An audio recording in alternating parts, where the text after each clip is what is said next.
Hi friends, welcome to Rasathi சமையலன் vlog. இன்றைக்கி நம்ம சேனலில் ரொம்ப சூப்பரான ஒரு இன்ட்ரெஸ்டிங்கான ஒரு ரெசிபி தான் பார்க்க போகிறோம். வாழைப்பூ வச்சு ஒரு சூப்பரான அவியல் எப்படி செய்யுதுன்னு சொல்லிட்டு பார்க்கலாம் வாங்க. இது வரைக்கும் நம்ம சேனலை சப்ஸ்கிரைப் பண்ணலை அப்படின்னாக்கா ராசாத்தி சமையலன் vlog-ஐ சப்ஸ்கிரைப் பண்ணிக்கோங்க. அப்படியே பக்கத்தில் இருக்கிற பெல் ஐக்கானையும் கிளிக் பண்ணிக்கோங்க. அப்போ தான் நான் போடுற புது வீடியோ உங்களுக்கு நோட்டிஃபிகேஷனில் வரும். வாங்க வீடியோக்குள்ளே போகலாம்.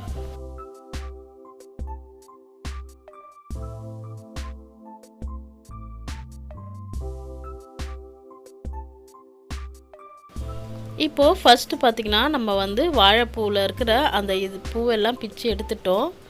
இப்போது இதை ஒரு மோர் கலந்த தண்ணியில் நீங்கள் போட்டு வச்சிங்க அப்படின்னாக்கா உங்களுக்கு வாழைப்பூ வெள்ளையாகவே இருக்கும். அப்படி இல்லைன்னா உடனே கருப்படிச்சிரும். அப்படி இல்லைன்னா நீங்கள் கொஞ்சமாக தண்ணி சேர்த்துட்டு அதில் கொஞ்சமாக தயிர் சேர்த்துட்டு கூட நீங்கள் இதை சேர்த்திங்கன்னா உங்களுக்கு அந்த பூ வெள்ளையாகவே இருக்கும். இப்போ அடுத்து பார்த்திங்கன்னா நம்ம ஒரு நான்ஸ்டிக் கடாய் வச்சுருக்கோம். இப்போ இதில் இந்த ரெசிபிக்கு தேவையான அளவுக்கு எண்ணெய் சேர்த்துக்கோங்க. எண்ணெய் சேர்த்துட்டு எண்ணெய் நல்லா காஞ்சதும் பார்த்திங்கன்னா ஒரு அரை டீஸ்பூன் அளவுக்கு நம்ம கடுகு சேர்த்துக்கலாம். கடுகு நல்லா பொரியணும். கடுகு பொரிஞ்சதும் பார்த்திங்கன்னா இப்போ கொஞ்சமாக இதில் நான் சீரகம் சேர்த்துக்கிறேன். கடுகும் சீரகம் நல்லா பொரியட்டும்.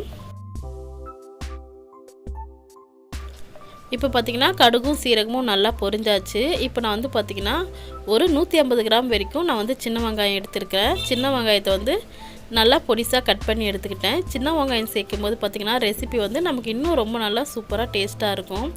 அடுத்து பார்த்திங்கன்னா சின்ன வெங்காயம் நல்லா வதங்கிருச்சு. இப்போ இதில் பார்த்திங்கன்னா நான் ஒரு பெரிய தக்காளி மட்டும் நறுக்கி சேர்த்துருக்கேன்.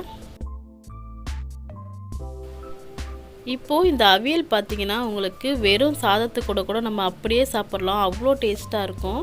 இப்போ பார்த்திங்கன்னா வெங்காயம் தக்காளி நல்லா வதங்கிறதுக்காக நான் இதிலேயே கொஞ்சமாக உப்பு சேர்த்துருக்கேன். உப்பு சேர்த்தோன்னு பார்த்திங்கன்னா நமக்கு வெங்காயம் தக்காளி சட்டுன்னு வதங்கிடும். இப்போ இதில் நான் கொஞ்சமாக மஞ்சத்தூள் சேர்த்துக்கிறேன். இப்போ இதையும் சேர்த்துட்டு ஒரு நிமிஷத்துக்கு நல்லா வதக்கி விட்டுறலாம். அடுத்து இப்போ பார்த்திங்கன்னா நான் ஒரு 2 பச்சை மிளகாயை ஒரு 3-4 பீஸாக கட் பண்ணி இதில் சேர்த்துருக்கேன். பச்சை மிளகாய் டேஸ்ட்டும் பார்த்திங்கன்னா இதில் ரொம்பவே நல்லாயிருக்கும். அதனால் கண்டிப்பாக பச்சை மிளகாயும் சேர்த்துக்கோங்க.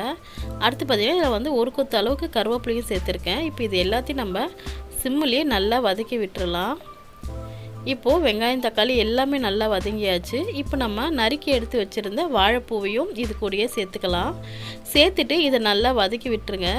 இது பார்த்திங்கன்னா மொத்தமே நமக்கு இந்த ரெசிபி செய்கிறதுக்கு 10 நிமிஷம் இருந்தால் போதும். சீக்கிரமாகவே இது குக் ஆகிடும். அடுத்து பார்த்திங்கன்னா இதுக்கு நம்ம முக்கியமாக ஒரு சிறுபருப்பு கொஞ்சமாக ஒரு 100 கிராம் அளவுக்கு எடுத்து இதை வேக வச்சு தனியாக எடுத்து வச்சுக்கோங்க.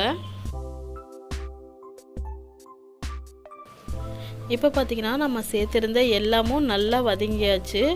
இப்போது இந்த ஸ்டேஜில் நான் வேக வச்சு எடுத்து வச்சுருந்த சிறுபருப்பை இது கூட சேர்த்துக்கலாம்.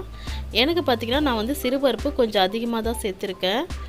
நீங்கள் கரெக்டான அளவில் சேர்த்துக்கோங்க. 100 கிராம் போதும் ஒரு பூவுக்கு. நான் கொஞ்சம் அதிகமாக தான் பருப்பு எடுத்திருக்கேன்.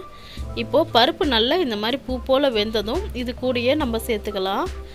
இது சேர்த்துட்டு இதுக்கு கொஞ்சமாக பார்த்திங்கன்னா நான் ரெட் சில்லி சேர்த்துக்கிறேன். கொஞ்சம் கலர் கொடுக்கறதுக்காக நான் காஷ்மீரி ரெட் சில்லி சேர்த்துருக்கேன்.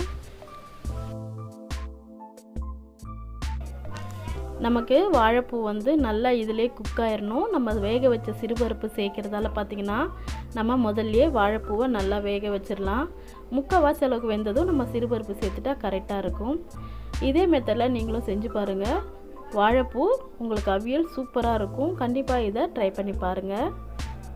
கண்டிப்பாக இந்த வீடியோ பிடிச்சிருந்தா மறக்காமல் லைக் பண்ணுங்கள், சப்ஸ்கிரைப் பண்ணுங்கள். தேங்க்ஸ் ஃபார் வாட்சிங்.